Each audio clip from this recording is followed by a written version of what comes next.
paying U.S. Customs via PMS allows importers to extend payment terms of duty and taxes up to 6 weeks, depending on your release date. So we kind of have an example here. If your shipment released on May 6th, it will print on prelim PMS statement on June 16th. Your final statement prints on June 21st, which is when it'll be paid. So we're talking 45 calendar days of float time. If you were to just pay regular ACH, not on PMS, that payment would have been due on May 17th. So there's a big difference there.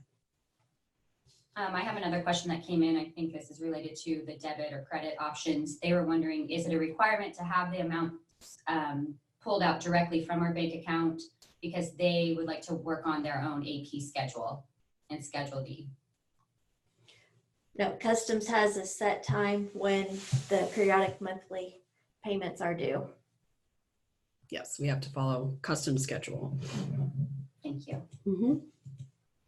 So, and then on the other side of things, if the shipment released on May 30th, your prelim payment would still print on June 16th, following Customs schedule, and your final payment would be due June 21st. So you don't get quite as much time in this scenario. So there'll be some shipments you'll get quite a bit of time, and other shipments, you know, the window kind of tightens as you get closer to the end of the month. But the PMS comes out the month following release on the same date, regardless when the release occurred. So here we have our PMS schedule. Customs establishes this at the beginning of each year. Sometimes it's a couple weeks into January before we see it, but it's available on CBP's website, or we can send you a copy.